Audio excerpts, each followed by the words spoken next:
In celebration of the Mercury retrograde, I want to express myself today. And hopefully, my message doesn't get misconstrued.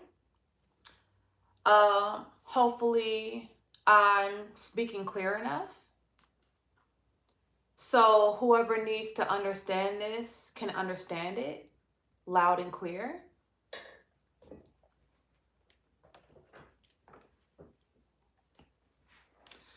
I also want to make this video because there were so many opportunities to do right by me. There were so many opportunities to just do right by me. You know what I'm saying? I went into this poly situation with honesty. I went into the poly situation with integrity. I went into the poly situation with the intention on building, with the intention on really getting to know, this new woman that was coming into my relationship. I really had the intention on getting to know her and not wanting to degrade her or have threesomes with her or make her feel used or make her feel like a toy or entertainment, because I knew what that felt like. I knew what that felt like. And I wanted to go into the situation with integrity.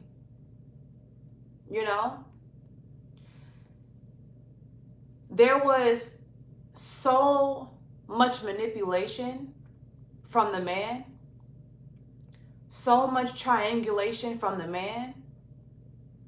And instead of seeing his behavior as narcissistic and manipulative, you turned on me. Instead of listening to me when I was trying to put you on game about his character and his past actions, you told me that I was a liar. You told me that I was lying.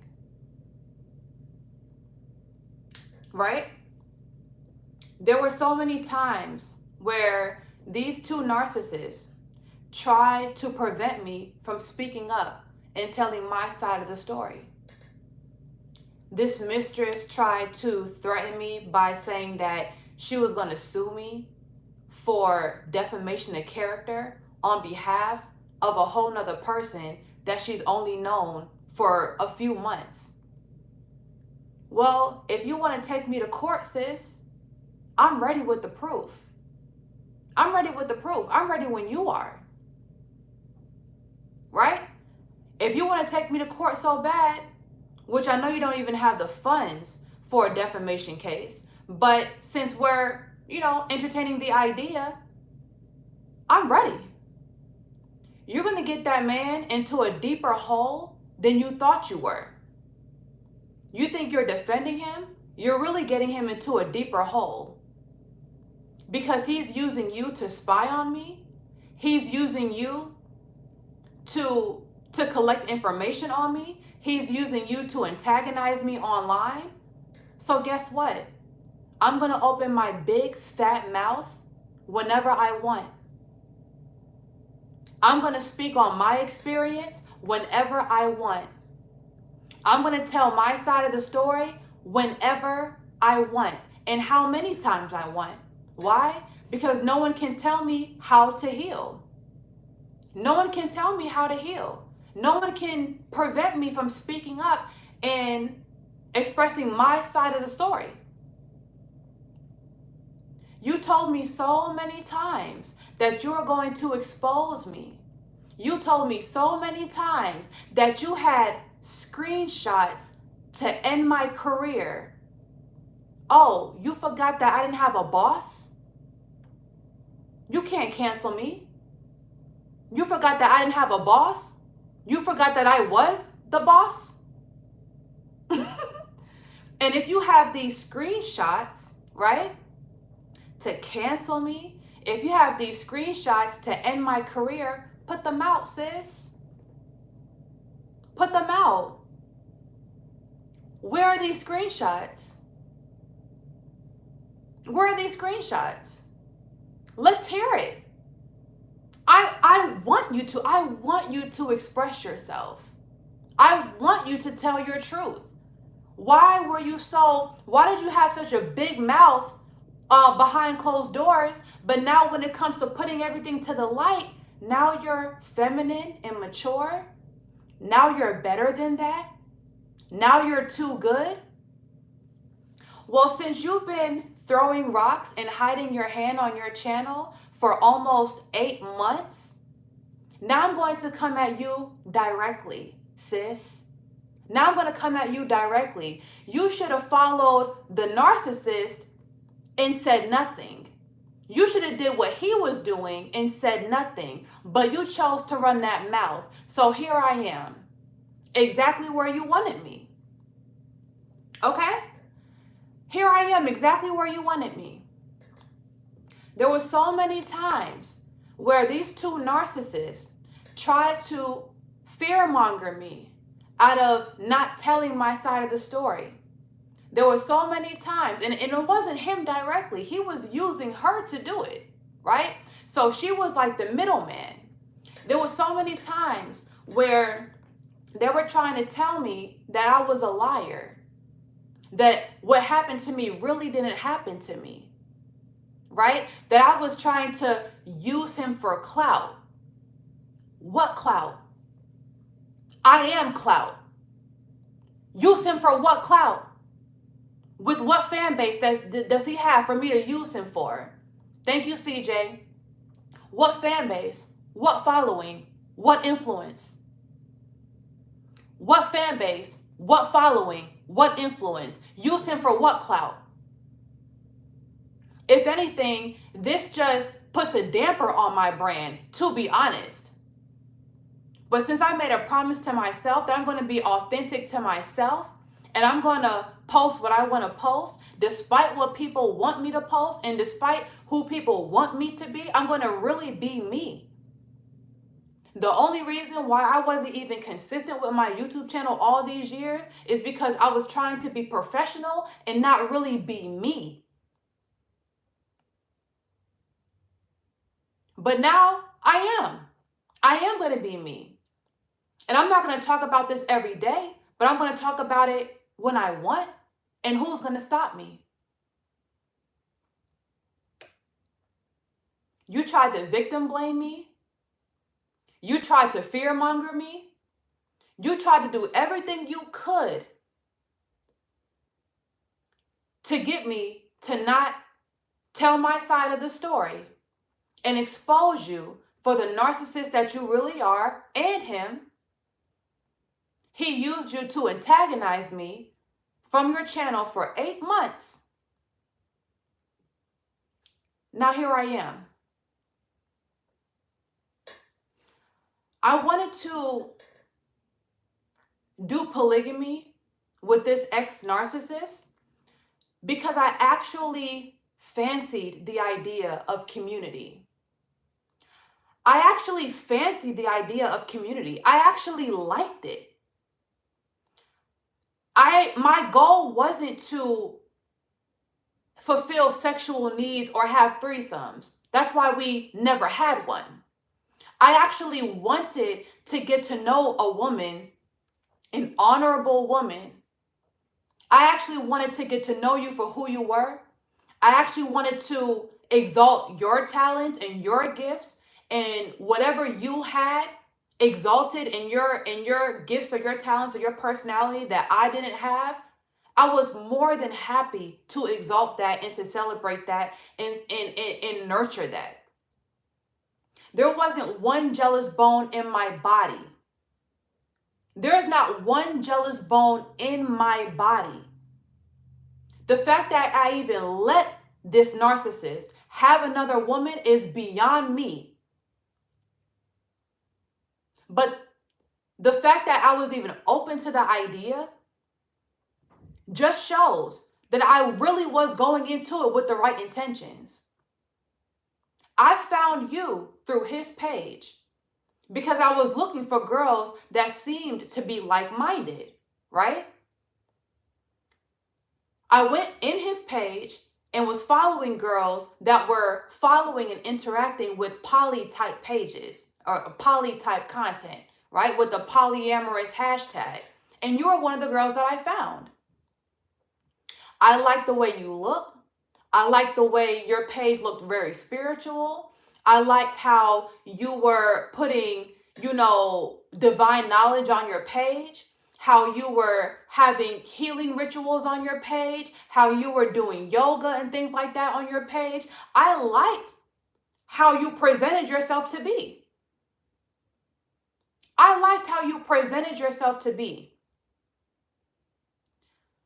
But this reminds me that the woke aesthetic is literally just that. It's just an aesthetic. You can have the stones, you can have the symbolism tattoos, you can have the locks, you can have the natural hair, you can have the plants in your background, you can have the whole aesthetic, but you can be a demon. You can be a whole demon.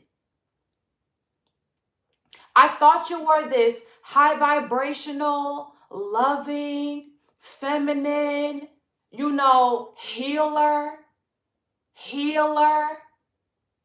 So, you were one of the girls that I added from his page. He told me that you were interacting with his stories and you were putting all these heart eyes and all this stuff like that, which is honestly crazy to me because you're already in your masculine chasing a man. But whatever. Then he told you that he had a girlfriend and that, we were interested in polygamy. And you told him that you are not interested in that. You said that you tried it before in the past and that you weren't interested in doing that again. And that you were looking for a monogamous relationship. But somehow, he convinced you that you would actually end up being okay with this. So you went against your own nature. You went against your own judgment in the very beginning. That's not even what you were even looking for. So you were never on that vibration from the beginning. You wanted a monogamous relationship. From the beginning, you weren't on that frequency. If you knew you weren't on the frequency of community, if you knew you weren't on the frequency of sharing a man, if you knew you weren't on the frequency of self-love, why did you even come into the picture?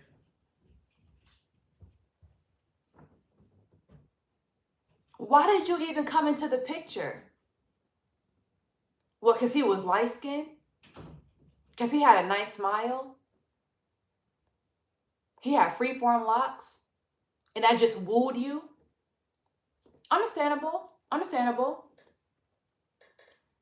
Most women would never let their man in the presence of another woman without them being there.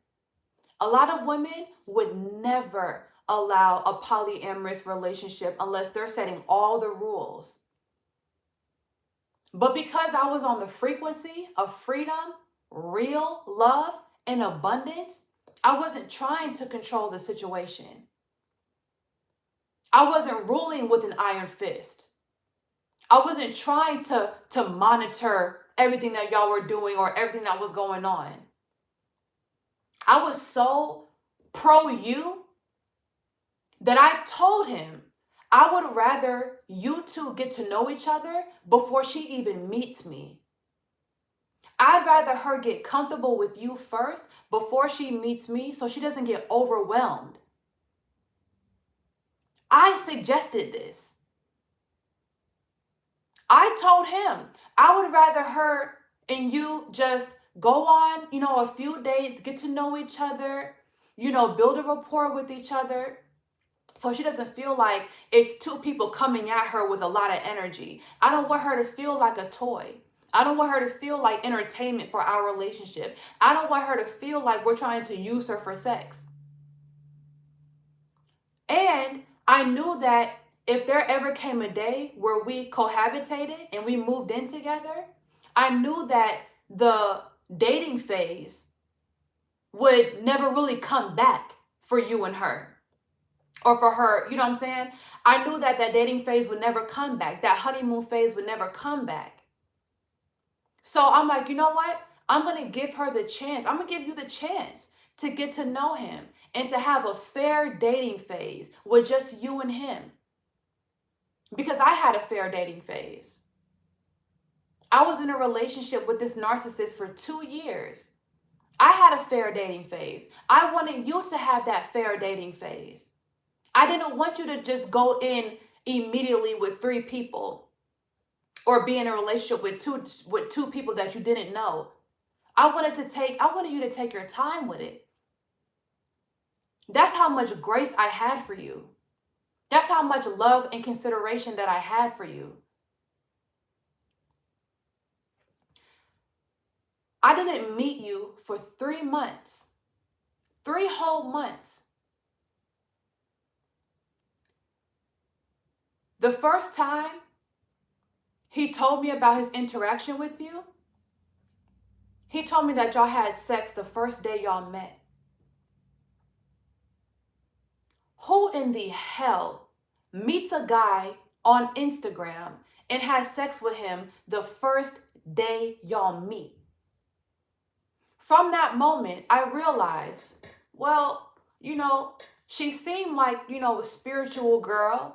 She seemed like a self-aware girl and a girl that loved herself. So that's kind of odd that she would have sex with a man the first day they meet, and they met on Instagram and they were talking for all of 14 days, if that? Texting? That was already weird to me. You know what I'm saying? It just reeked desperate. It reeked desperate for a relationship, But I was like, you know what? Maybe my ex at the time, my boyfriend at the time, maybe he just has that finesse.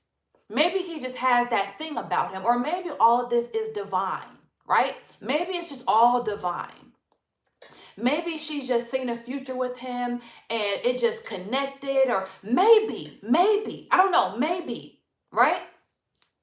So from the moment I realized that you gave it up the first day you met him, that's the first time I thought to myself, that's weird. That's odd. Then when I was asking him about the situation, it's almost like he was afraid to tell me. It's almost like he was afraid to tell me. Like, we both signed up for this polyamorous situation, right? We're both in agreement. Why is he acting afraid or a little bit nervous to say that they had sex? Why? Maybe it's because he had a guilty conscience himself? But at that time, I didn't know, right? I didn't know.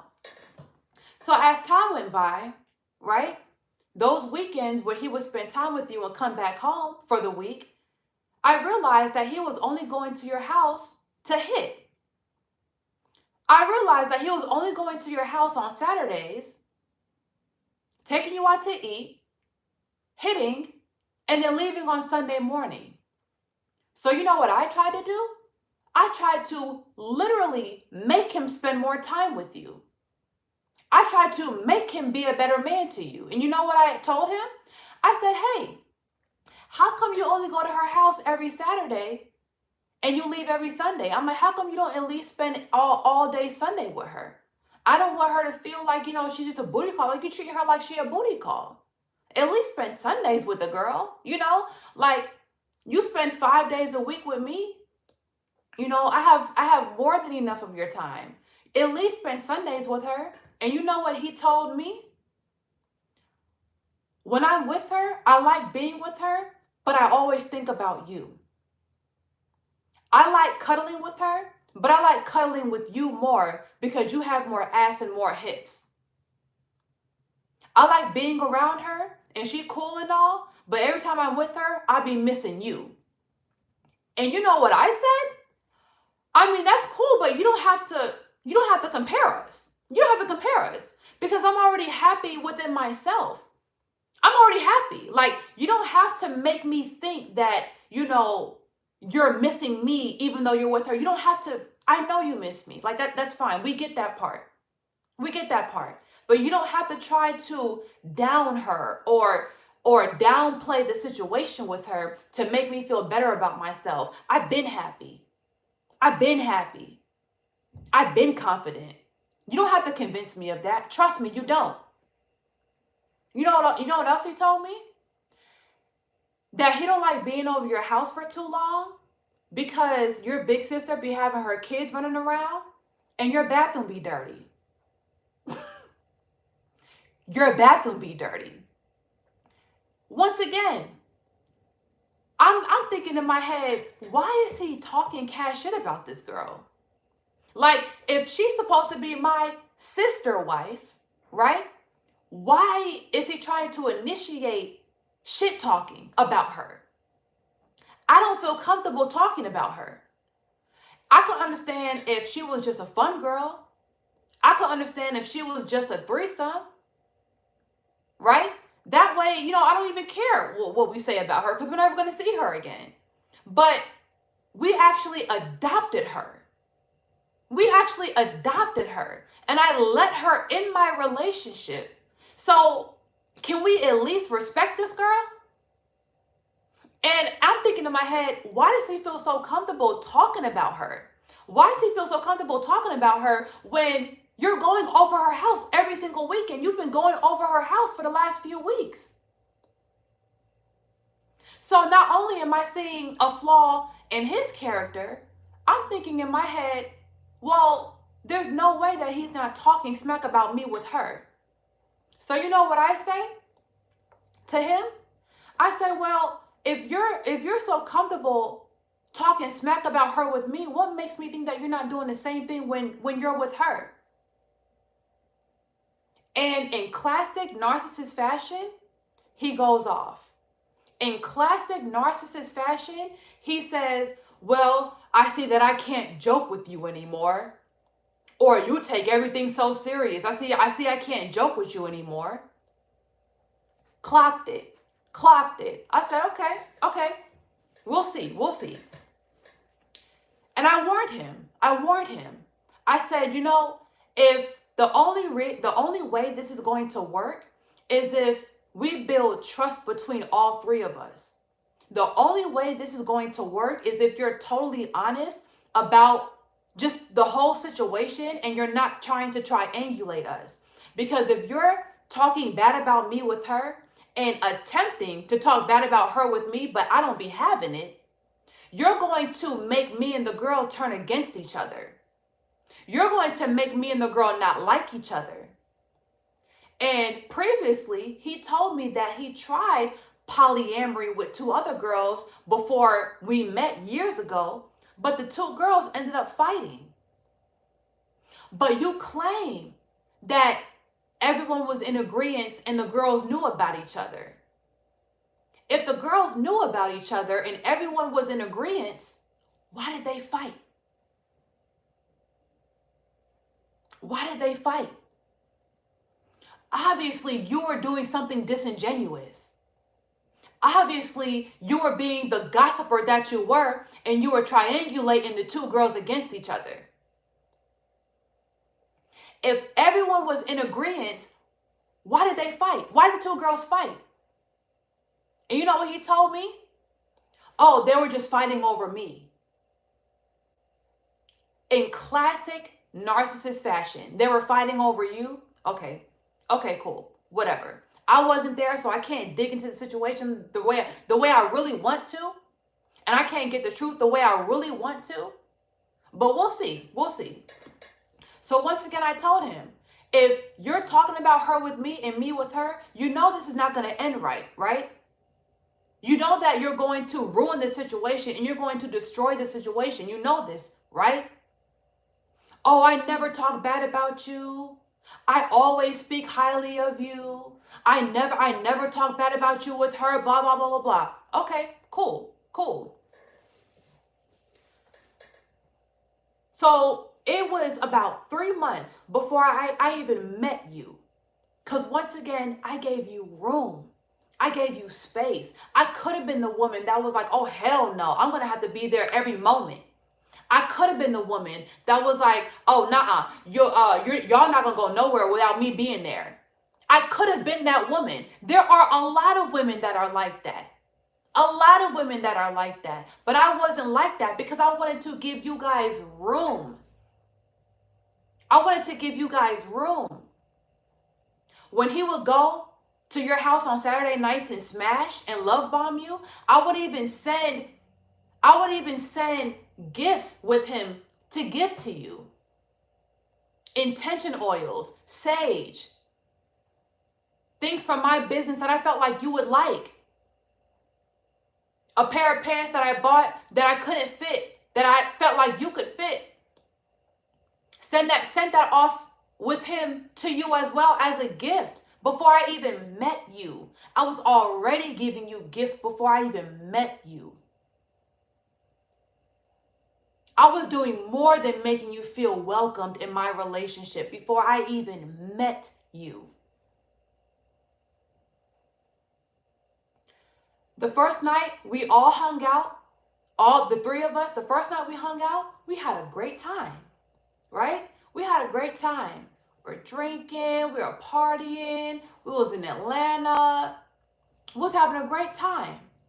And then I noticed that me and you were actually very similar. We had the same sense of humor. We were just as goofy as each other. You know, we had a very compatible vibe. When we were cracking up laughing that night, I took a look at the narcissist and I realized that he kind of felt detached. Like it almost like he felt like he was the third wheel. But in classic narcissist fashion, when everything is not about him, when everything is not centered around him, and because we weren't all over him at the same time, he probably felt like I was overstepping my boundaries. Didn't never said that to me, but that's the vibe that I was getting from him, that he felt like a third wheel. Which is crazy, because if this is supposed to be a unified thing, why would he feel like he was a third wheel, or like he wasn't a part of this? But at the end of the day, I knew that he was already envious of me in a lot of ways. He was already jealous of me in a lot of ways. He already compared my career with his career. And I already knew. I'm like, I bet you $1 million this man think I'm gonna steal his bitch. I bet you $1 million. I'm not here to steal your bitch. Okay? This is supposed to be our bitch, right? So once I realized that he had that standoffish energy when me and you were laughing and connecting, that's the moment I knew he probably don't like our connection. He don't like it. He probably don't want us to even get close. That was confirmed by the universe the very next day. The very next day, or within the next few days, told me that he wanted to protect us from each other. Oh, you know, I just feel so protective over you guys or whatever, and I just care about you guys so much, and I just want to protect you from each other. What? So basically, you don't want me and the girl, you don't want us to bond. You don't want us to get close. Why is that? Then ended up telling me that he doesn't mind a relationship where me and her don't interact. He told me that he doesn't mind a poly type relationship where me and the girl don't even interact. Where he would keep his relationship with you separate with his relationship with me. Why is that? Why is that? Why do you think that was? Oh, you know what? I forgot. Going back to that first night. We go back to my apartment. And mind you, prior to this, he did not discuss with me that we were going to have a threesome or that he was going to try to, make that happen. I had no idea that was going to happen, or he was going to try to attempt to make that happen. We're in my bed watching TV. He's in the middle of us, and he's over here trying to kiss you, kiss me, trying to pull our hands on his crotch and trying to get us to be sexual with him at the same time. And I felt violated.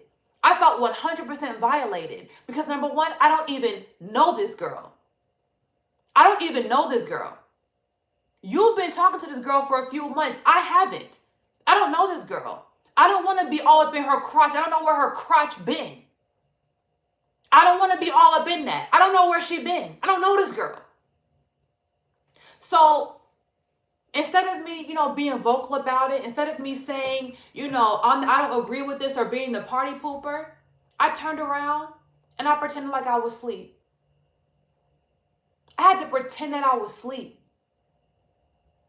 Just to get him just to stop trying to coerce a threesome between us. And when I was turned around, all I heard was slurping, kissing, giggling. And I'm just like, I guess this is the behavior of a girl that would give it up the first night she meets someone. I guess this is the type of behavior that they exude. I guess so. I guess this is pretty on brand for you. So fast forward, right? Fast forward, we finally met, right? So I got your vibe a little bit more. I see that when you're drunk, you get kind of ratchet. I see when you get drunk, you kind of turn into a different person that you present yourself to be online, which is cool, because we all have different sides of our personalities, right?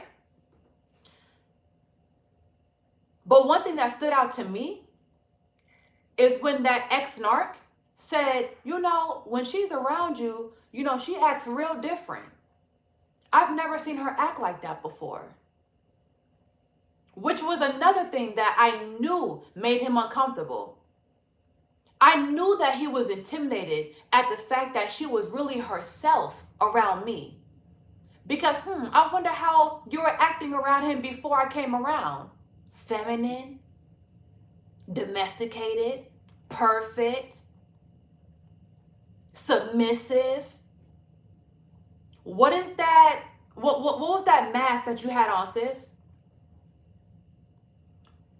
What is the mask? You had the feminine mask on, the perfection mask on, the healer mask on for a whole 3 months, to the point where after we hung out for the first time, he literally told me out his mouth that he's never seen you act like that before, and that it was weird to see your personality transform like that. But, I told him that's how girls are. When girls get around other girls, we just, we start to act like ourselves. We start to act like tomboys, that's just how girls are. When we get around each other, we get a little ratchet, we get a little ghetto, that's how girls are, And she may not act like that around you because she's probably still trying to impress you. And, he said, okay, he thought about it for a second and never brought it up since. But I knew that made him uncomfortable. I knew that he was intimidated at the fact that I could bring out another side. But I didn't say nothing about it, right? Because I didn't want to blow up the situation or give it any more energy, right? But I knew he was intimidated from that first time. Now,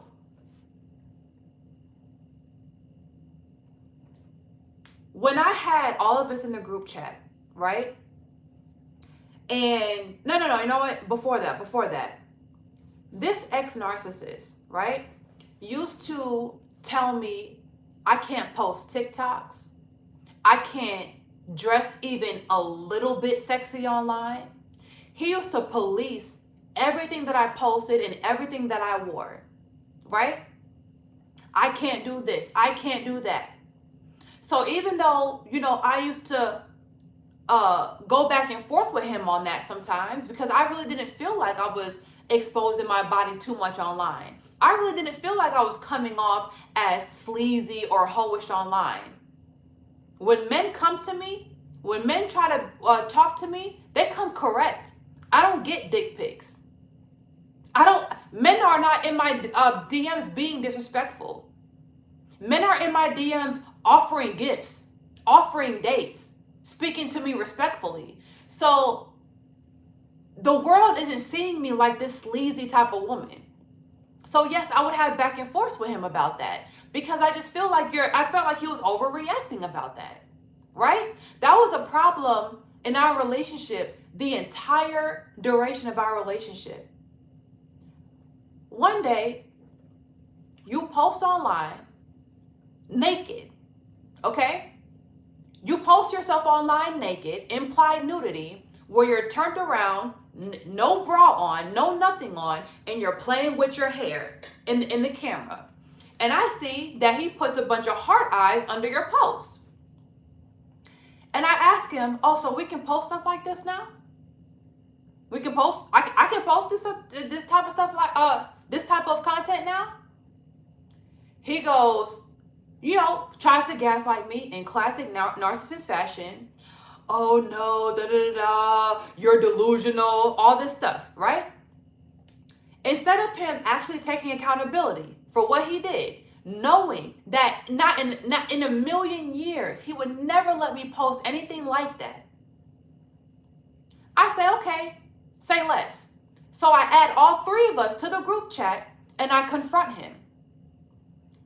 I confront him about putting all these rules on me, putting all these stipulations on me, and then all of a sudden lusting over your post online with your nude back on your Instagram.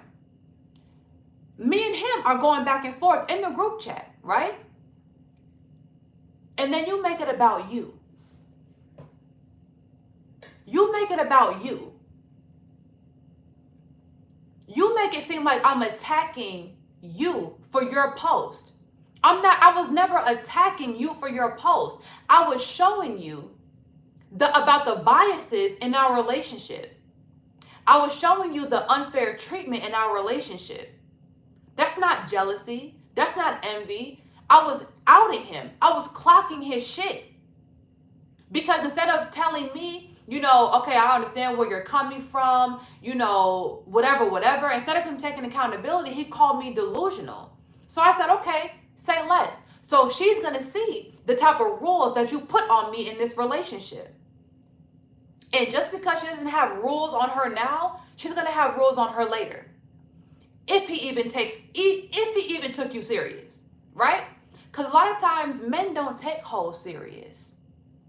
A lot of times men don't take mistresses serious. They don't care what you do online because they'll never claim you anyway.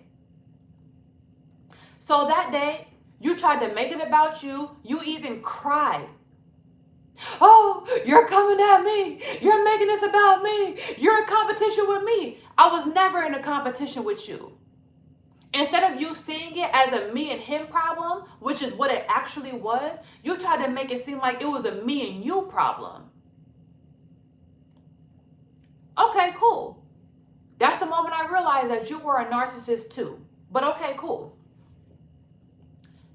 On Labor Day weekend, when he booked the Airbnb for us to get to know each other, for us to have conversations about polyamory and, getting to know each other on a deeper level so we can bond or whatever.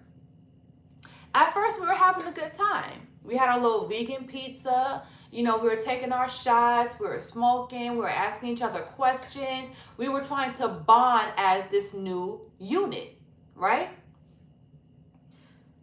So during this question game, I asked everyone, what are your fears? What are your desires for this situation? What are, your expectations? One of the questions were, what are your boundaries? It was on you. What are your boundaries? Here you go. What do you mean by boundaries?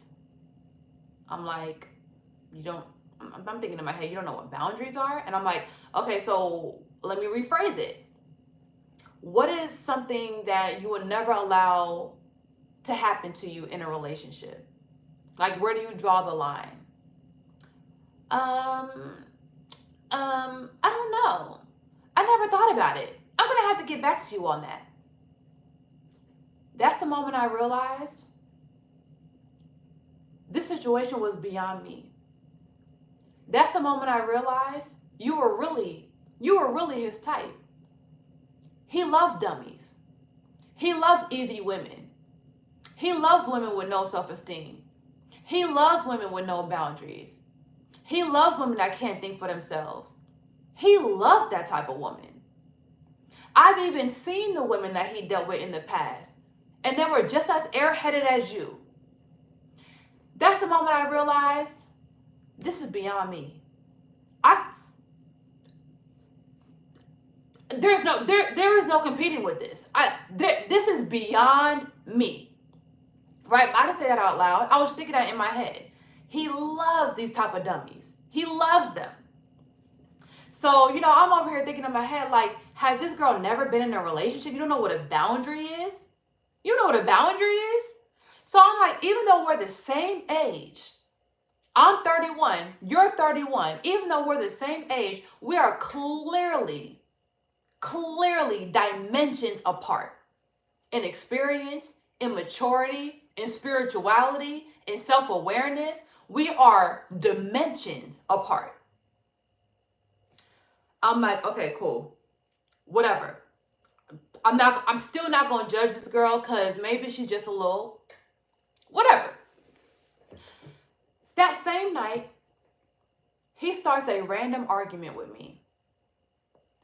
A random argument with me about a situation that we've already talked about weeks ago. He started a random argument with me about a situation that we already solidified, came into agreement with. Like, it was already settled weeks ago. Why did he bring it up this one day, this random day when it was all three of us together? I wonder why. So I tried to dissipate the situation. Like, I don't know why we're talking about this again. Why are you bringing this up right now? You're on the bed knocked out. He's drunk, going off about this situation that we've already settled. And I'm over here trying to calm him down. Like, why are you talking about this? Like, why are we talking about this? We already settled this weeks ago. Why are you bringing this up now? Well, I don't know. It's not sitting well with me. It's not sitting well with me. Da da da. His voice starts getting louder and louder. I'm like, I'm not going to sit here and argue with this man in front of this woman. I'm not going to introduce or even contribute to the introduction of chaos with this new unit. Yes, me and him had chaos in the past. Yes, me and him had issues in the past, but this is a new entity. Me, you, and him were a brand new entity. I did not want to bring that toxicity in this new unit. So what did I try to do? I tried to leave. I tried to separate myself. And what does he do? In classic narcissist fashion, he throws a rage. Running around the Airbnb, yelling about how I'm disrespectful. I booked this Airbnb. I wanted us to have fun, and you're about to leave. Don't leave. Why are you leaving? Because you're doing this. Because you're doing this. We literally had a great night. We literally were getting to know each other. We were literally having a great night. And now you're literally trying to ruin it. And I'm not going to be a part of this. We're not going to have a 10th conversation about this same subject tonight. We can have a conversation about this when we get home. We can have a conversation about this when it's just me and you. You're not going to include her in all this drama. So I went home. But before I went home, I heard him in the other room of the Airbnb crying. Mind you, I've never ever seen this man cry. When his grandmother died, while we were together, he didn't even cry.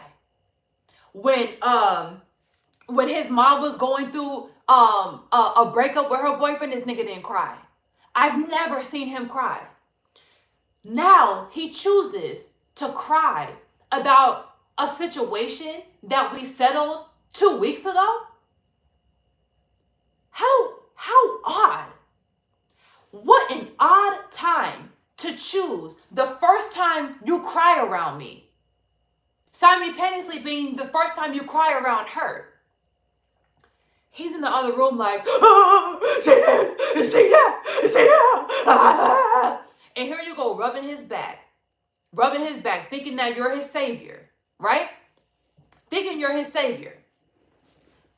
I leave because I'm not even on the frequency of, oh, I'm not going to leave him in a room with her. I'm not going to make her think that she's comforting him and blah, blah, blah. I'm not even on that frequency. I'm just like, you know what? He's crashing out per usual. And, maybe the situation is actually going to work out. Because instead of me, having to deal with his emotional drama and his baggage and his antics, maybe she can, comfort him and calm him down. So I'm thinking on the frequency of you being a teammate. I'm thinking that you're on the frequency of being one of my partners, because we're in this polyamorous relationship, right? So I leave and go home because I'm not doing it. I'm not fitting into the antics. I'm not doing it. I give him a hug before I left. I gave you a hug before I left. And I did not feed into the drama. So I go home. The next morning, he comes back to my apartment, or our apartment. He comes back at around 5 p.m. in the afternoon, which is very, very bold. Because after that whole performance, I would think that you would at least come back to our apartment to talk it out, to apologize for literally ruining the night, something, right? But no, he comes back at 5 p.m. in the afternoon. I'm like, okay, then gives me the silent treatment for like 2 hours. Cool, whatever. I'm chilling. I'm happy. You're not going to disturb my peace today, okay? So once he finally begins to talk to me, I ask him, okay, so what did y'all do? Oh, we went out to get some brunch and we just talked all day. Okay, what did y'all talk about?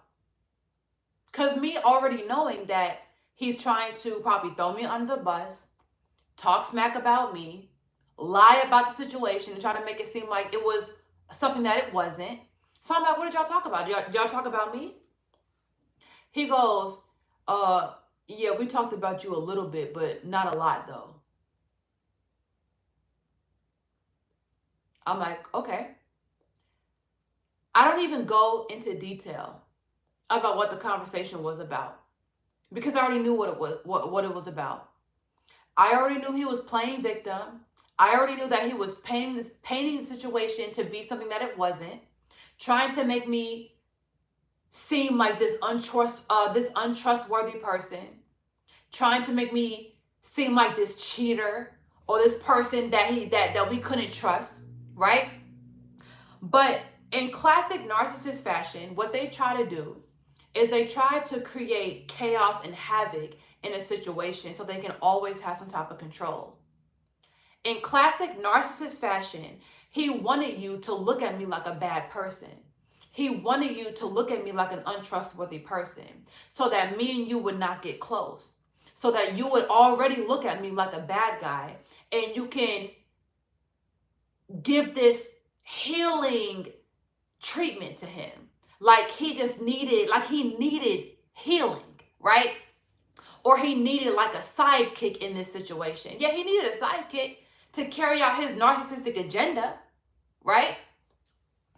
So I asked him, so what y'all talk about? He tries to claim, well, we talked about you a little bit, but not really. I'm like, okay. I said, listen, I said, I don't know what exactly y'all talked about, but clearly y'all did talk about me. I'm gonna tell you this. If you keep on going back and forth between us, gossiping and starting mayhem and starting chaos, I said, you are going to ruin this situation. You're going to destroy this situation. We're supposed to be building trust at this stage. It's already shaky because I don't know this girl. Like the foundation is already so rocky because we don't know each other like that anything can ruin this. We're trying to build trust at this stage. We're trying to build a rapport with each other at this stage. So whatever you're doing behind my back, just stop. Just stop. If you're gossiping with her about me, just stop. Just stop now. I forgive you. Just stop. Just stop. Once again, he claims that he's not doing anything and he's not talking about me and blah, blah, blah, which I know he's lying. But I'm just like, I just want to plant the seed in his head that if you keep on moving like this, you will destroy this. So later on that day, I text your phone and I say, hey, I apologize for what happened that night. I apologize for, that scene that, you had to endure and stuff like that. And I never wanted you to see that side of us and, blah, blah, blah. Because I hated that situation even happened like that, that it even transpired like that. And you know what you told me? Well, I just want to make sure that no one hurts him. I just want to make sure that no one hurts him. And I just want to make sure that he's protected and I can protect him. Sis, you think you're protecting him from me? You think you're protecting him from me, a grown-ass man? You think you're protecting a grown-ass man from me? Once again in your masculine. You think you can protect a grown-ass man from me?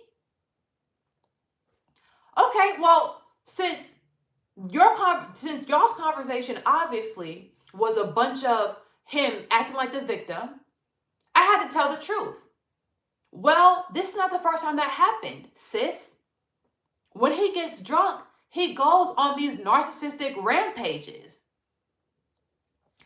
And you know what you told me? Well, did you ever tell him not to drink?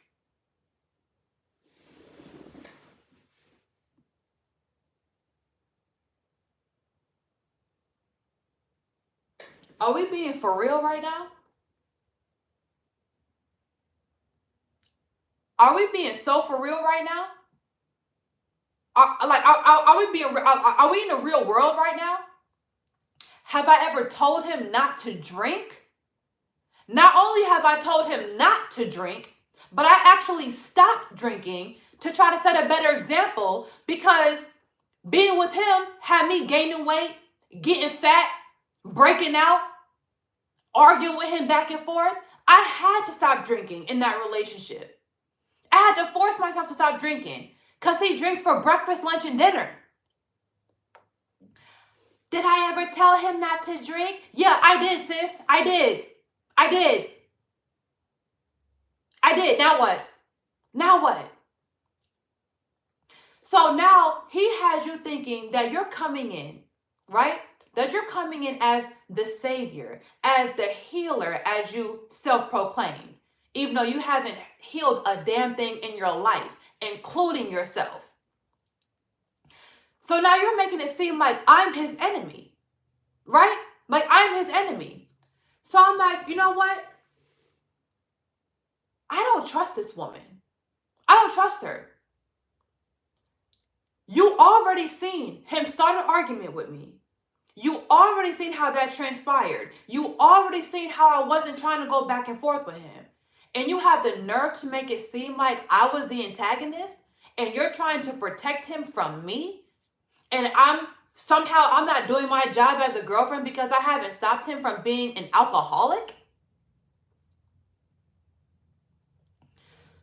So from that moment on, I knew I couldn't trust you. I knew I couldn't trust you. I knew you were a pick-me. I knew you were desperate. I knew you were drinking the Kool-Aid. I knew you were falling for the love bombing. I knew you were falling for it. From that moment, I realized I made a horrible decision. And it wasn't just a horrible decision to do polyamory. It was really a horrible decision to really just stay with him. Because you were only a percentage of the problem. He was the main issue. He was the main issue.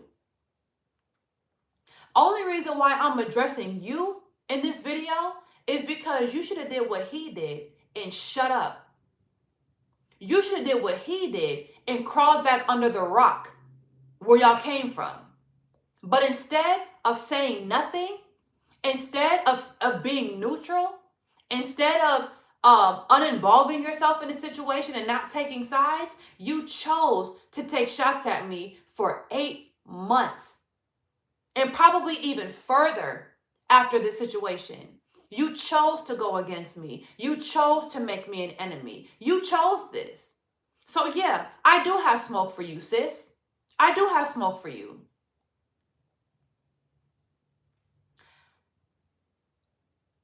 He was trying to convince me that he was not talking about me behind my back and that his conversations about me were always uplifting and he never spoke bad about me.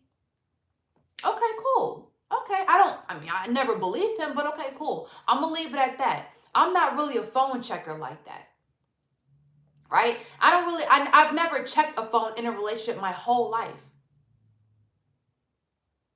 He's 32 years old. I was 31 at the time. I've been in 2 to 3 relationships. I've never checked a phone. So I wasn't really like that type of girl. You know what I'm saying? So I chose not to at that time, even though one time I asked him because I was very interested, honestly, in seeing what him and your conversations were about.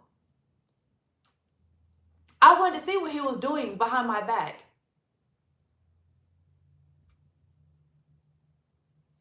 But I let it breathe for a second.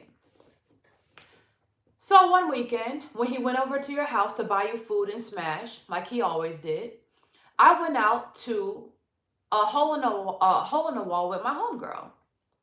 This hole in the wall was in Gwinnett. It wasn't high profile. I didn't go with my makeup on. I didn't go, super dressed up. I just went just to meet up with a friend. Mind you, he has my location 24 hours a day, 7 days a week. There's not one moment of our relationship where he could not contact me, where he could not find me.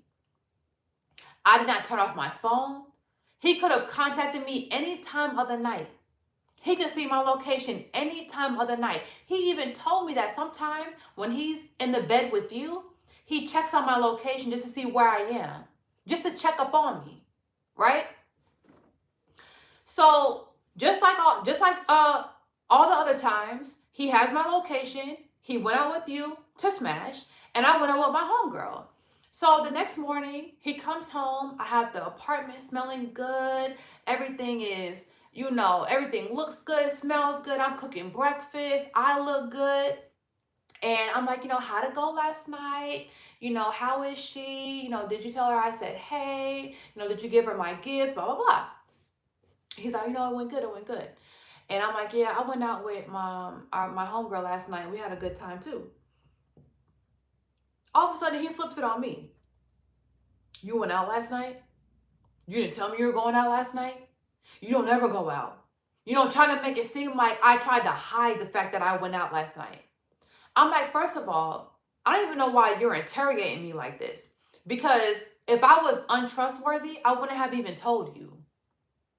Why would I tell you if I was trying to hide that from you? Then he tries to interrogate me, talking about, oh, do you give your number out when you're out with your friend? Do you give your Instagram out? Because if you give your Instagram out, that's cheating too.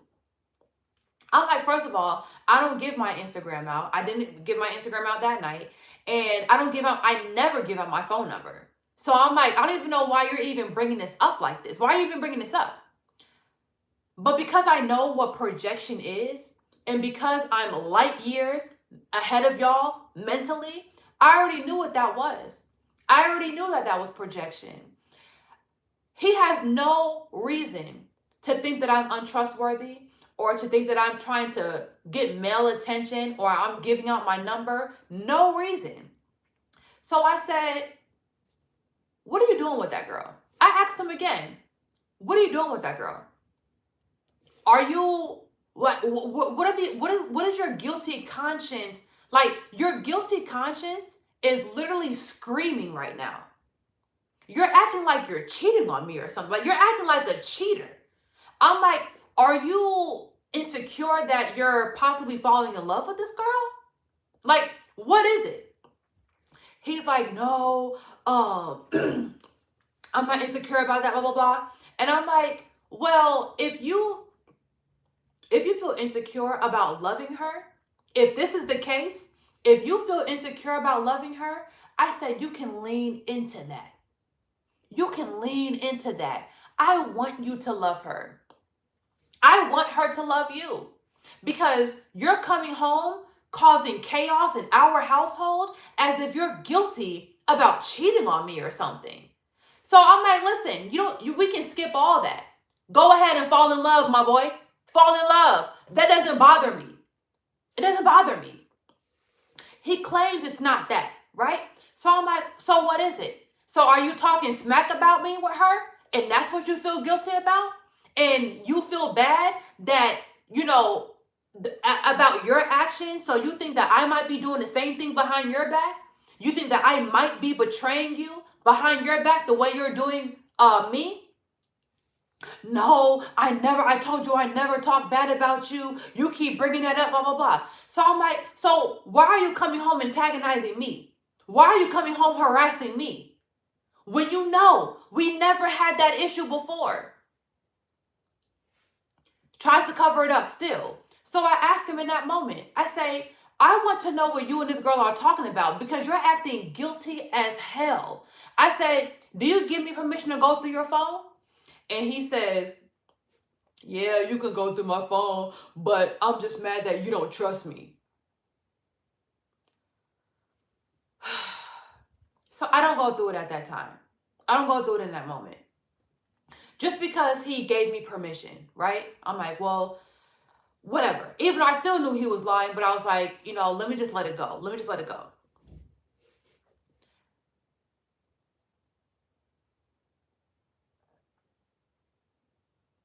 One reason how I knew that he was ashamed of this situation, one day he told me, I can't wait till we start posting pictures together, and I can't wait till the world sees this.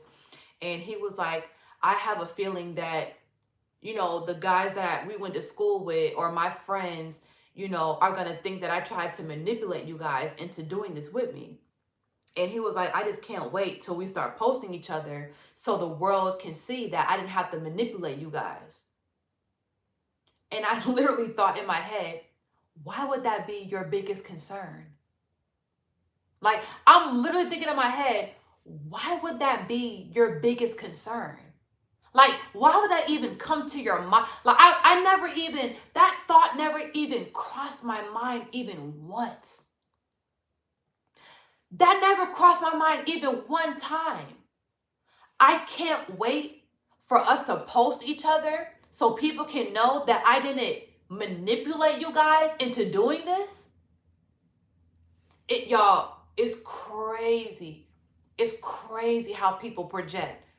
All you have to do is just listen to people talk.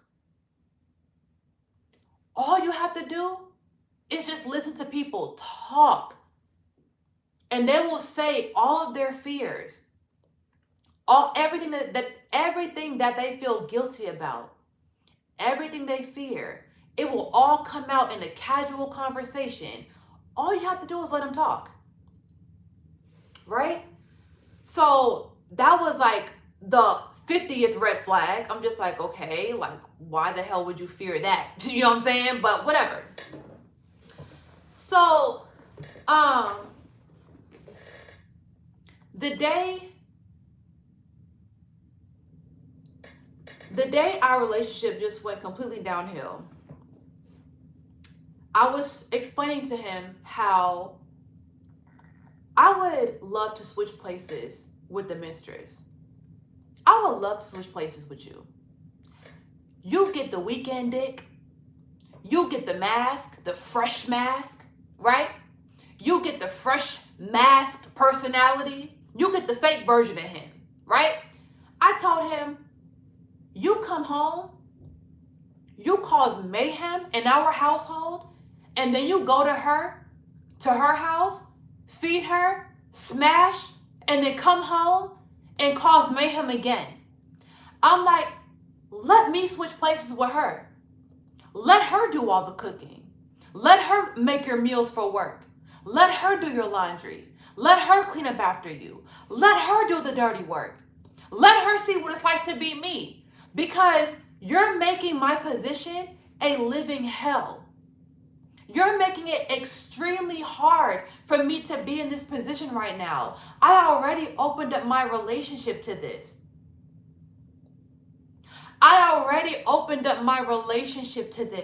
And you are making it a living hell for me. We get in an argument about that back and forth, right? That night before we went to bed,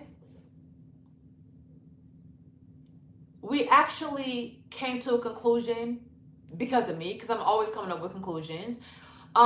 We actually went to sleep peaceful, right?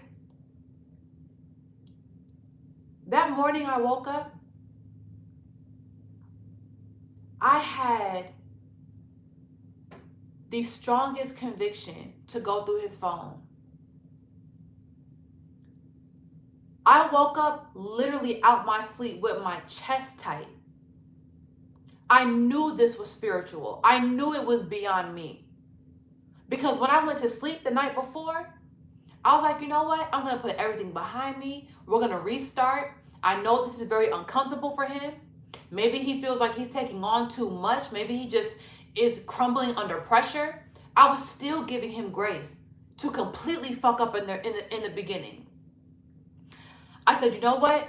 We're going to start all over. I'm going to forgive her. Maybe she just doesn't know. She just doesn't know. You know what I'm saying? And I'm not going to blame her for that. But God said otherwise. I woke up that morning, chest tight, voices in my head, go through his phone, go through his phone, go through his phone. And there's no way I couldn't have been obedient in that moment. So I took his phone for the first time, went in the bathroom, locked myself in the bathroom. The first thing I seen was a message from you, mistress, talking about, oh, I can't wait for us to be with each other. Baby, I can't wait for it to be me and you. I said, oh shit, this is already starting off bad. I clicked the message, I go through the thread. The first thing I seen was screenshots of me and your conversation. After you were telling me, Empress, I'm so glad you opened up to me. I'm so glad, you feel like you can talk to me, you can open up to me, and I appreciate this, blah, blah, blah. Trying to make me feel like you are some type of spiritual, trustworthy healer, some type of feminine, divine woman. You took our text messages, sent them all to him, and weaponized it. Called me delusional, was trying to make it seem like I was going against him. I couldn't believe what I saw in those text messages. I mean, I could believe it, right? Because it was in my intuition this entire time, but to actually witness you being a low vibrational rat, I was shocked. I broke up with him immediately. There's no way I can continue this relationship. You're a traitor. You both were traitors. You both turned your back on me for no good reason. You were sucking dick and drinking Kool-Aid and went against me for no reason. No reason. I did nothing to you. I did nothing to go against you. While he's over here talking about, I don't really like being over her house for too long because her sister got kids running around the place and her bathroom dirty, and she always talk about her spirituality. I don't want to hear about it. While he's over here talking cash shit about you, I was over here defending you. I was over here defending you. But because you're so desperate for validation and desperate for D and desperate for a man, you couldn't wait to turn on me. I see you want to be a little content creator yourself, huh? Let me guess. You were intimidated but that my platform is 100 times more successful than you? Were you jealous about that? Were you jealous that I can actually make money from my talent and being myself? And you were still clocking in? Is that why you were mad? Is that why you thought that you had a one-up on me? One thing that he told me that you did that was very fascinating, and it's crazy because certain things that he told me, you would think that he would be smart enough to not tell me these type of things, right? You would think that he was smart enough to not let me know this type of information, but it's like he was just so fascinated with him being in this polyamorous situation just in general, he just could not stop running his mouth. One day he told me that you told him that you were in love with him, right? Show me the text messages and all. And I noticed that he didn't say he loved you back, right? You're over here pouring your little heart out. Oh my gosh, I've never had this feeling before, and I just feel like I'm in love with you, but I don't want to say it because I don't want to move too fast. I asked this man, did you tell her you love her back? He looked me in my eyes and said no, and laughed. I'm like, first of all, that shit was not funny to me, because you really had this girl thinking that y'all have some type of connection or y'all are building something. You had this girl, you done love bomb this girl so hard that she's telling you that she's in love with you.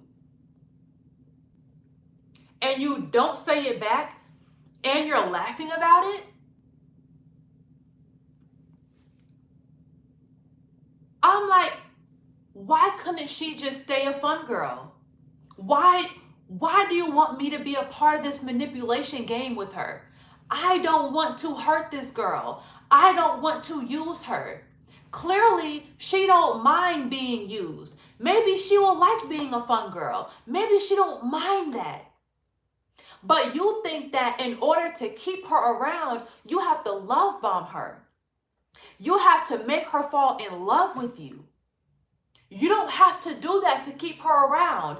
And is that why you projected that day and said that, you can't wait for us to post you online so the world can know that you didn't have to manipulate us to be in this situation? Is that why? So another thing that he told me, right?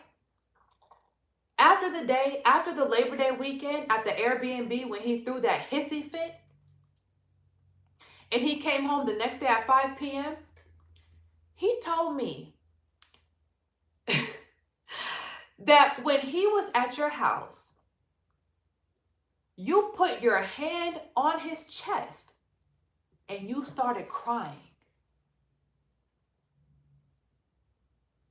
And I asked him, what do you think that was?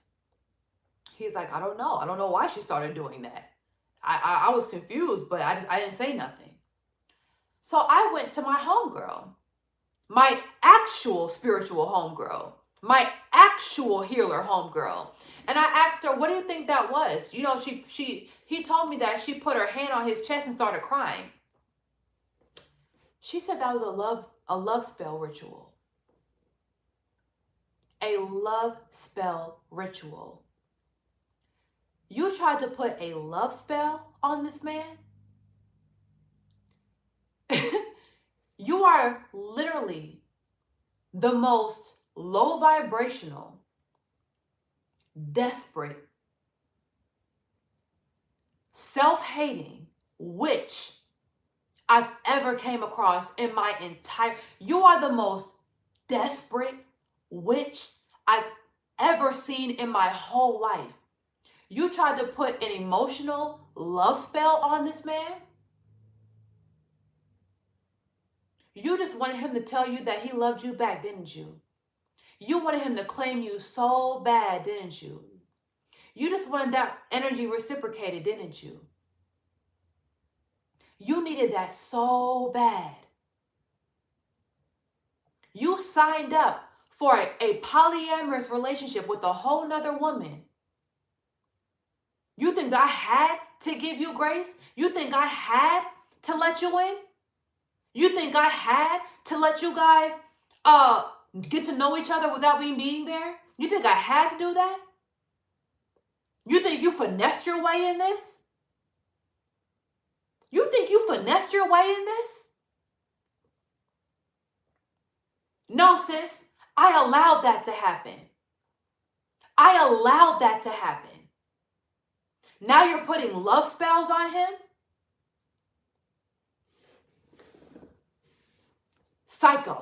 Psychopath, right? So I'm thinking in my head, this girl is really like, she really thinks she's putting spells on him. So I go to your TikTok and I see, other things that you talk about too. Mirror magic, black magic, claiming that you have the ability to kill people with energy work. Oh, so you're one of those. You're one of those. Okay, you're one of those. You're a low vibrational black magic witch. You're one of those. So fast forward again, after I go through the text messages and I see how you betrayed me for no good reason, I kick him out my apartment. Actually, no, I give him 3 days. I give him 3 days because even then I was still wanting him to take accountability. I was still wanting him to want to fix this situation. He never fixed it. So the 3rd day, I broke up with him and I kicked him out. And unfortunately, he had to move in with you and your sister and your sister's baby daddy and their 2 kids. And I hope he enjoyed it.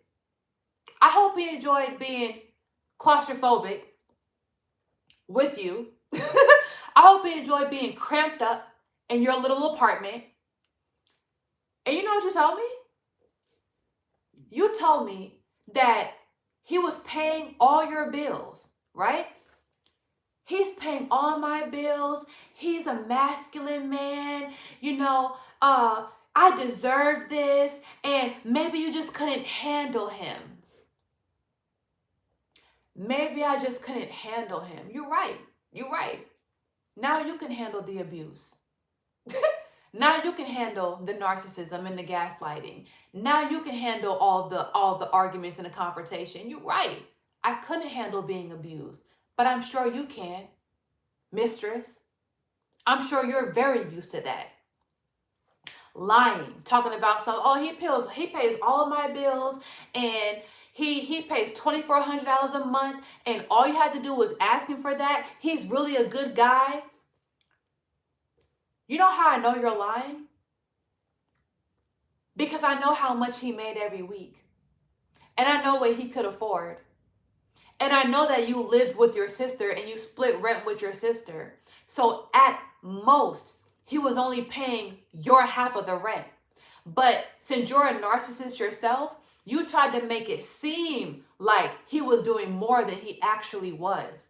You tried to actually make me jealous of a situation that I let go of. You tried to make me jealous of him by painting him to be a man that he wasn't. He was never paying $2,400 of rent. Why would he even pay y'all full rent when your big sister was still living with y'all? At most, he was only paying your half. At most. And he better have done that. He better have done that. Because why would he even put himself in a situation like that and not, and not come with no money in hand? So you try to lie on him, to try to paint him like he was a whole different nigga. Like he had a whole different, financial situation just to make me jealous. Just to make me jealous. When once again, I did nothing to you. I did nothing to you. Months after that, you're on your YouTube channel doing these fake ass tarot card readings. Every Aquarius video you do. Oh, Aquarius, I just feel like you're a clout chaser and you're still hung on this relationship and you just need to let it go and you and this person just weren't a match. If you're a so-called healer, why are you talking shit about Aquariuses in your tarot card videos? Don't you think that all the 35 viewers that you have want to see a genuine reading? You're so desperate to make me jealous. You're so bitter, so miserable, and you're such a pick-me that you're literally doing fake tarot card videos to Aquarius, talking smack about Aquariuses. You think that's fair to your 35 viewers? You think that's fair to all of your 35 viewers? At least give them a genuinely positive rating, sis. You hate me so bad. You hate me so bad that you're giving your followers, your subscribers, a disingenuous, hate-filled reading. Then all of the Virgo videos, because that ex-narcissist was a Virgo.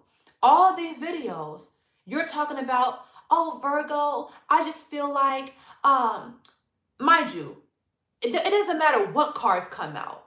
It didn't matter what cards came out. You always came back to the same storyline. Oh, Virgo, I just feel like you have an ex that's obsessed with you and she's using you for clout and this girl didn't really love you. And Virgo, you just need to let it go, Virgo. You just need to let it go. Are you convincing Virgo to let it go or are you convincing yourself? Let me guess.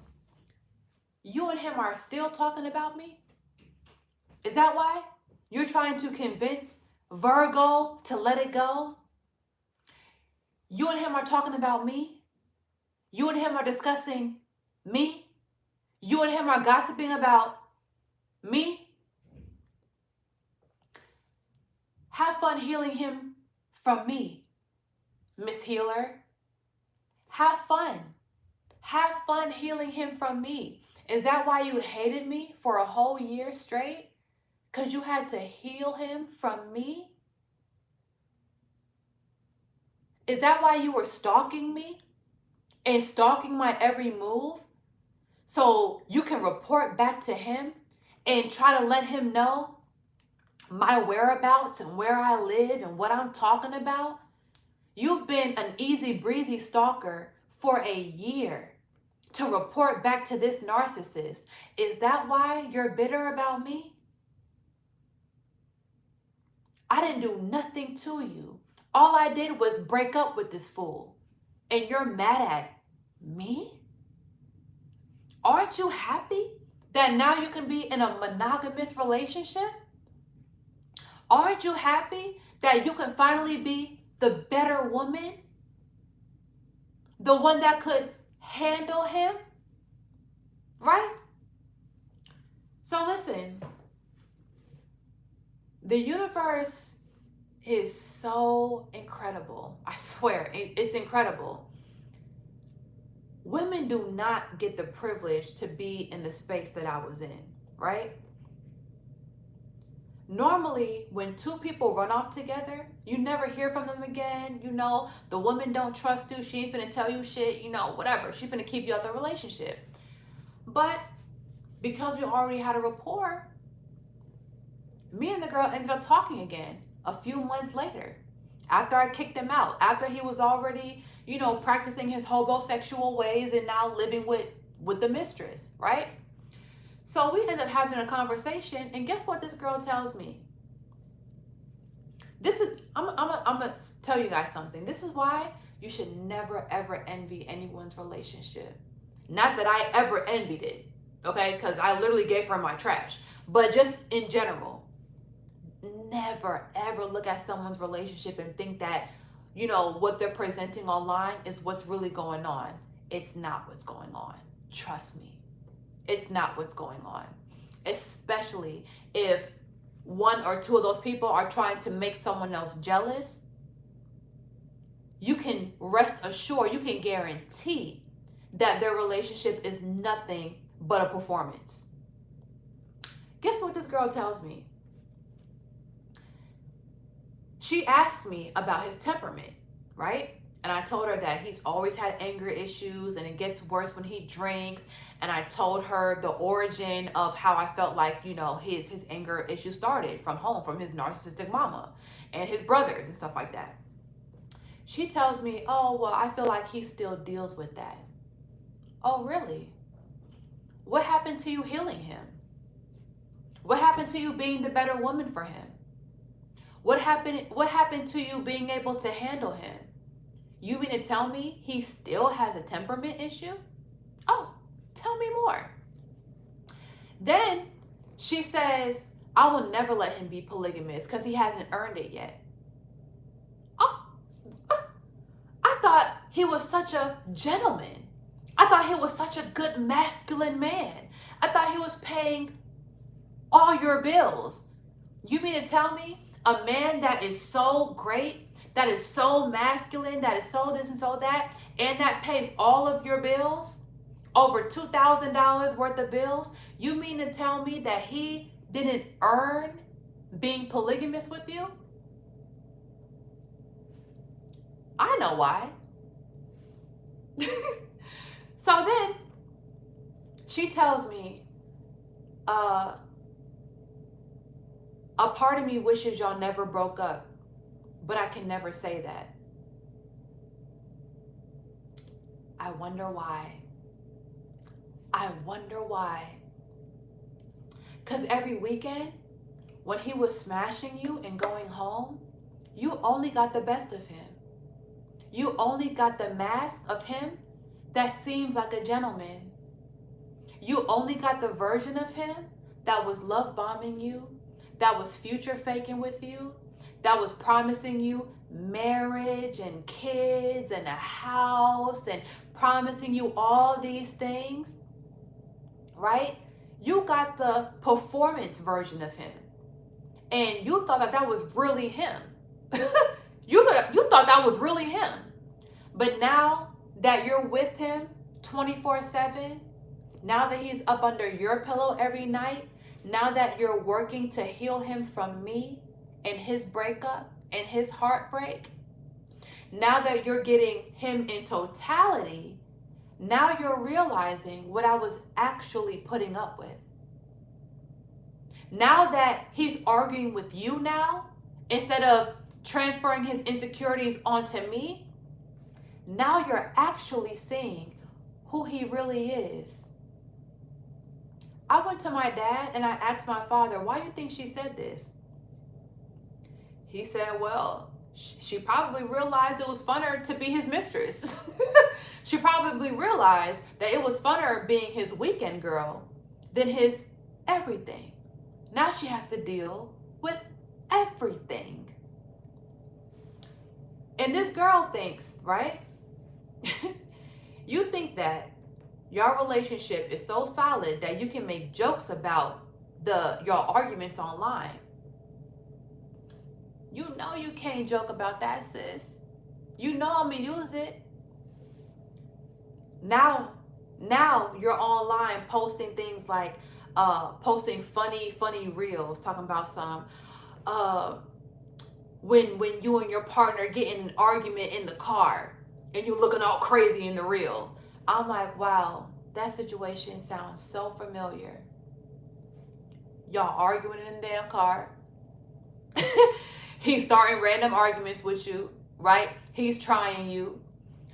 She also told me that she'd be having to cuss his ass out, right? This perfect gentleman, this perfect masculine man that she deserves and that she can handle. Oh, now you're cussing him out? That's why I tell y'all, don't ever, ever look at someone else's relationship and envy what anyone else has, because you have no idea what they're putting up with to keep up this facade. You have no idea what they're putting up with. You have no idea the demons that they're allowing, the abuse that they are allowing to put up this facade. You wanted me to be jealous of a man that I was already with, that I literally sent back to the streets. You tried to lie about his finances and lie about what he does for you. That's how I know you're a narcissist. That's how I know you're delusional. You couldn't even appreciate him for who he was and what he was doing. You had to inflate it to make it seem like he was actually doing more when he wasn't. Why couldn't you love him for him, sis? Why couldn't you love him for the finances that he was bringing to the table? Why did you have to inflate it and lie about what he was giving you? Now, every other sentence, you're contradicting yourself. First, you can handle him, and I couldn't. First, I wasn't far along enough in my feminine journey to handle such a masculine man like that. And now you're fighting for your respect. Now you're cussing him out and fighting for your respect. Oh. How does it feel? How does it feel? How did things end up for you in the end? After you were antagonizing me for months, kicking me while I was down, how does it feel? Did you get everything you wanted out that situation? Did you get all the lessons you didn't expect yourself to get in that situation? You've yet to apologize to me. You've yet to take accountability. All you did was go back in your hole and go ghost online and stop posting. Why? Is there nothing else to talk about? Once he moved out of you and your sister's apartment, he moved in with whoever else. He moved out without you. What happened to the house he promised you, sis? What happened to the family? What happened to all the promises? What happened to him being such a great man? What happened to it? He never claimed you once. He never posted you once. Y'all been together for what, a year? A year? And he didn't even post you on your birthday? He never saw you like that. He never saw you like that. Not because you're not worthy. Not because you're not a good girlfriend or you would be a good wife one day. But because he's a narcissist himself. And instead of listening to me, you went against me. And you got played. And now you don't have shit to say.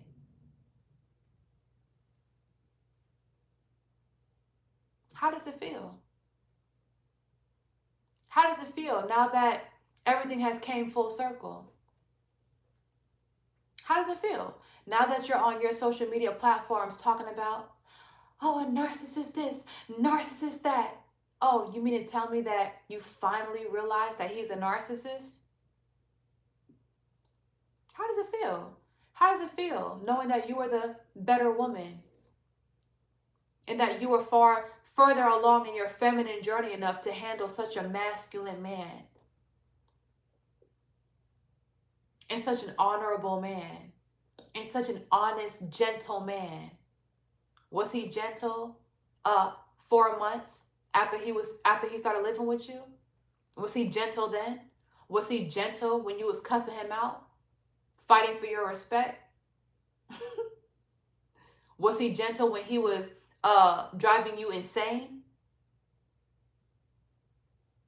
Did he let you off in a gentle way when he put you in your place? Because he knew that he never even saw you like that. I hope he did let you off gently. Maybe we should just be friends. I'm not ready for this. Maybe we should just be friends. I hope he let you off gently. Did you finally realize that he just saw you as some rip this whole time? And I was actually the one that was advocating for you? But no, let me guess. You're still a pick-me. And you're still blaming me. Let me guess. You're blaming me for his demons? You're blaming me for his childhood trauma before I even met him? You're blaming me for y'all's relationship not becoming what you were painting it to be? You know what he told me before I kicked him out my apartment and gave him to you? Well, me and her don't argue. That didn't age well. That sure didn't age well.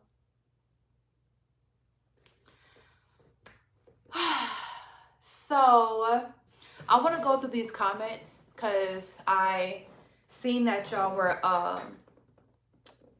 telling me things, and I do want to go through every single one of them. Damn, it's a lot. Shit. Okay,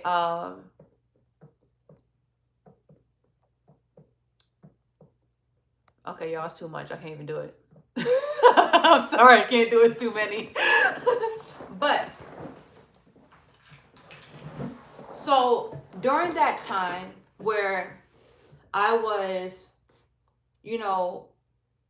single for the first time in 2 years, when I was going through my heartbreak, when I was going through my depression, when I was crying every single day, because I couldn't even believe the extent to which this narcissist was willing to go to make me seem like a bad person in order to get validation from this girl that he didn't even know. The extent to which this narcissist was willing to go to make this girl not like me, just to gain control over the situation. After all that, you still didn't even claim her. So it's not even like you were unhappy and wanted to leave. You just wanted control. That's all you wanted. You just wanted control over 2 women. And because I wasn't going along with the narrative, and because I wasn't allowing you to manipulate the situation, and I wasn't allowing myself to just go with your diabolical plan,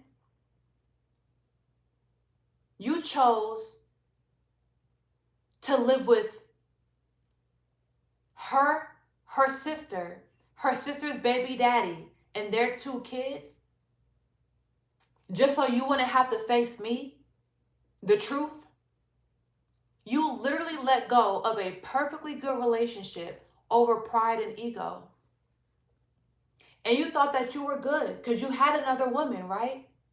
You thought she was what, the light-skinned version of me? And you realized she wasn't that. You realized my energy could not be duplicated. You realized my aura could not be duplicated. Yeah, we're both tall. Yeah, we're both slim. Yeah, we both have that spiritual aesthetic. But my aura cannot be duplicated. My energy cannot be duplicated. What I did for you cannot be duplicated. How I inspired you could not be duplicated. How I even made you look to the public, the status that I brought you, the social status, could not be duplicated. You thought you had another me in this mistress? Think again. And you fucked around and found out. And sis, when I tried to give you space, when I gave you grace and space to get to know him, before I even knew you, when I tried to extend love to you and you turned on me for no good reason, just for his validation, you fucked around and found out as well. So once again, I want to ask you, how'd that end up for you, sis? How'd that end up for you?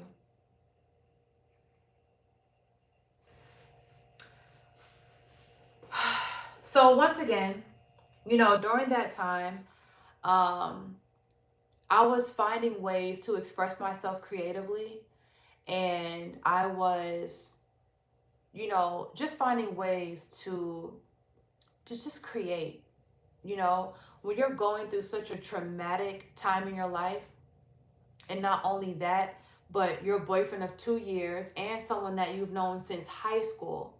So I'm thinking we're supposed to be real friends. You know what I'm saying? Like, this goes beyond the relationship. I thought we were supposed to be real friends. You got betrayed by your real friend, your real friend, and your partner. And this mistress that you allowed in your relationship betrayed you for no good reason, no reason at all. You got betrayed by two people that you loved. After you let so much slide. And not only that, but this mistress is online antagonizing me and her fake ass, bogus ass tarot videos for almost a year. It also shows me, if you were so happy, if you're in this such divine happy relationship, why were you still spewing negativity? Why were you still spewing darkness? Was the relationship ever what you thought it, ever what you painted it to be? If you are so happy and you deserve this, where would you even find time to talk shit about another woman for 8 months? But that's beyond me. I digress. So during that time, I just started writing. And in an attempt to heal my own heart and to heal my spirit, I ended up writing a book for myself, mainly for myself. But after it kind of came together, I realized that this book was actually really, really good. And, it helped me build confidence in myself. It helped me dig deep down in myself to figure out what traumas, unhealed traumas and insecurities I had within myself that would even allow me to even be with a narcissist like that. What did I feel like I was missing within myself to even allow a man to bring so much chaos into my life? I was going so deep within myself. I was asking myself the hard questions. I was differentiating the difference between fake love and real love. Love bombing versus real love.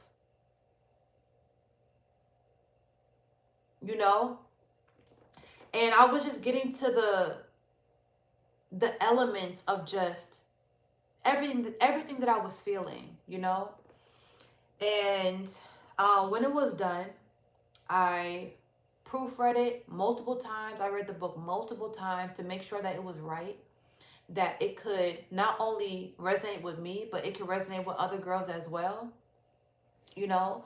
And about 8 months after that, I finally published it. and it's called The Next Season. This book isn't for everyone. It's literally only for people that are going through heartbreak. And this book really does have my heart in it. This book has my love in it. And I really put a lot of energy in this book, I put a lot of loving words in this book because it was really me trying to heal me. It was me trying to comfort me. It was me trying to support me. And I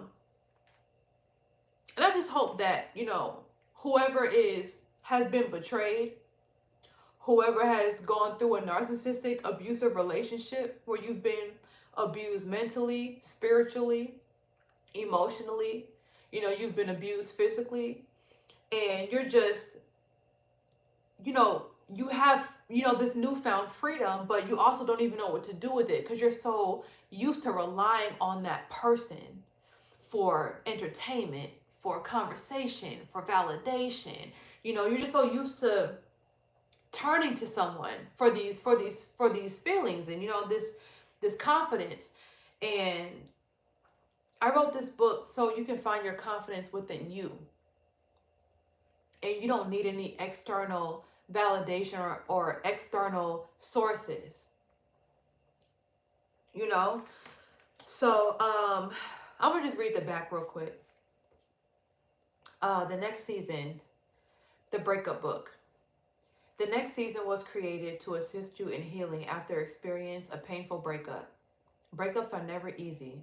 They are excruciating. From this book, you will be reminded how you attracted your last relationship, the lessons that you ultimately needed to learn from it, and how to progress forward while never making the same mistakes again. This book is a quick read and a game changer for anyone who wants to heal and attract a healthy, long-lasting relationship with themselves and others. So I'm going to put the link of my book in the comments. I'm going to pin them in the comments. It's available on Amazon, and you can get the Kindle from Amazon, or you can get the physical copy. I'm working on the Audible because I really love Audibles myself. Sometimes you just want to listen to something in your car or whatever. And but that'll be coming out like within the next couple months. But yeah, so if you are trying to overcome and heal from a heartbreak, then I definitely recommend this book, and you will definitely feel heard. You will definitely feel understood, and you will feel supported for sure. But yeah, I'm sorry that I couldn't get to y'all's comments, you guys. After this live, if you do want to post a comment under the, after the replay, then I definitely, would like to hear your comments. I would like to hear your experiences, your personal experiences. And, I went through something that a lot of people end up on first 48 after experiencing. I've experienced something that a lot of people end up on snapped after experiencing. I couldn't just heal myself in peace. I couldn't just heal myself in solitude. I had a rat antagonizing me online for months, kicking me while I was down. But, at the end of the day, since we are, going through Ramadan, I guess I should end this off on a high vibrational note. I'm grateful for everything. I'm grateful for everything. I'm grateful for the lessons that I've learned. I'm grateful for the lessons that brought me back to loving myself. My discernment is so much more stronger now, so much more stronger when it comes to men and women. You know, I was such a girl's girl that I thought that women could do no wrong, you know, especially if she looked spiritual online. You know, I thought that I just put too much trust in a rat that I didn't know. I'm sorry, we're supposed to be high vibrational. I put too much trust in a woman that I didn't know. And instead of vetting her properly, instead of getting to know her and getting to know her true intentions, I decided to put blind trust in her. And unfortunately, I was betrayed. Unfortunately, she contributed to the downfall of me and his relationship. And even though she wasn't the main cause, you know, she was not the main cause. It was mainly him. Okay. I just want to put that out there. I do not think that she was the cause of our downfall. I do not think that she was the cause of our demise. None of that. I don't. I think that with her being in the picture, it expedited the breakup, but I don't think she was the cause. I think he was the problem. I think he's a narcissist. I don't respect him. I don't have no compassion for him. And, you know, maybe I can forgive these people for myself, just for my own personal closure, but I will never forgive them in a sense where I would ever extend compassion or respect for them unless, you know, they were able to take accountability and apologize and genuinely apologize for their immature actions in that situation. Was I high vibrational? I don't even know. But anyways, um, let's try to keep it up there. I'm grateful. I'm grateful for what I've learned. I'm grateful for my discernment. I'm grateful that I'm no longer a blind girl's girl anymore. Um, I always have to get the facts first now. You know, I will never be a blind girl's girl ever again.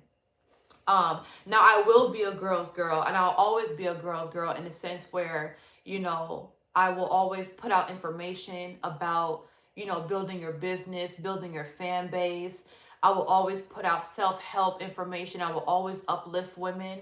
But when it comes to my personal life, I have to remember that, you know, when people are in close proximity to something that they admire, they can either go one or two ways.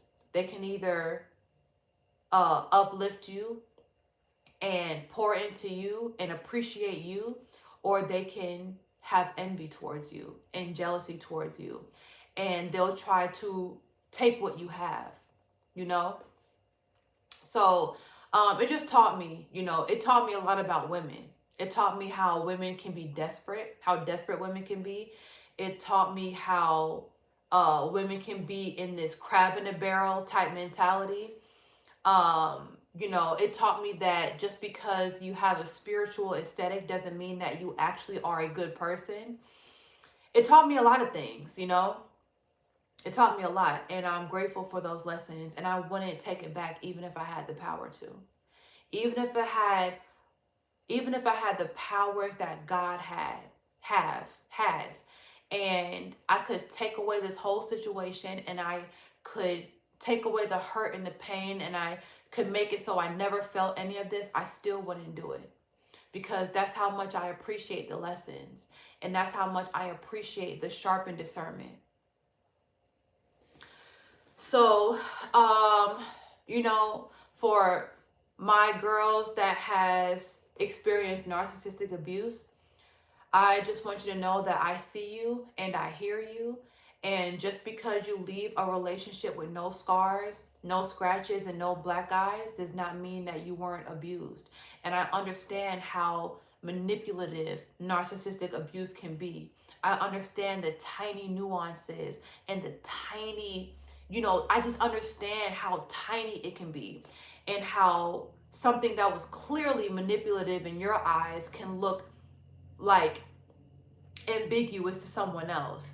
Like, you know, are you sure he meant it like that? Or are you sure he meant to, you know, bring you down? Or are you sure he meant it to come out like that? Or it doesn't sound like abuse to me.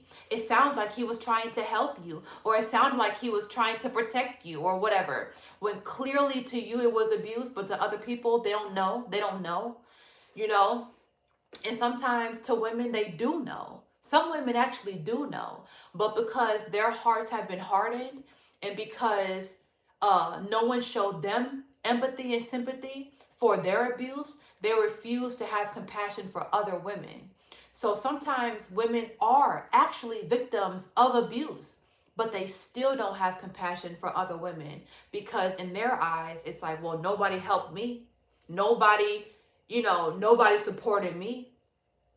Nobody had my back. So why would I have anyone else back? So I get it. I get it. Either they are naive, or they are cold-hearted, and they have a desperate mentality to either take a woman's place, take her man, or whatever they think they're doing. Because at the end of the day, the way you get them is the way you lose them. Exactly how he was doing his ex, and everything that you laughed at, everything that you tried to weaponize, everything that you took for a joke, was the exact same way he did your ass, if not worse. So thank you so much for listening to this live. I didn't even know it was about to be this long, but every time I get to talking about this situation, it really does end up being longer than I expected. Yeah, it's just a lot of details, it's a lot of details that I just want to add in it, so y'all can understand the full context, for as most as, y'all can understand it. But once again, thank you so much for watching this live. I will see y'all again tomorrow, if not probably later today. I don't know. Well, let me not say that. But I'll definitely see y'all again tomorrow for sure. And once again, the next season is on Amazon, and I will put the link in my comments and my description box.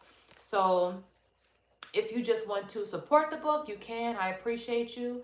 Or if you really need the book for spiritual healing and for mental healing, then I promise you, you will definitely find value in this book. All right. So I will see y'all later. Have an amazing day. And remember, you can talk about whatever you want to talk about. Don't let people scare you out of telling your side of the story. I'm not necessarily encouraging you to speak out. It just may be certain people's purpose to speak out. Everyone doesn't need to speak out, because, people are crazy. People may try to physically harm you. People may try to, what I'm saying, like really try to, shut you up physically, So I'm not encouraging everyone to necessarily speak out, but I am letting you know that I do hear you, I do see you, and if it's my purpose to speak out about my experience so you can see someone else that has been through this, someone else that has been played, someone else that has been antagonized, like abuse doesn't have a face. You can be beautiful and be abused. You can be successful and be abused. You can be a loving, giving person and still be abused. Normally, it is the loving, giving people that end up being abused. So, anyways, have a good day. And I'm just going to probably get to editing, doing voiceovers, doing back-end work. And I hope you guys have an amazing, calm Sunday. And I will see y'all in the next live.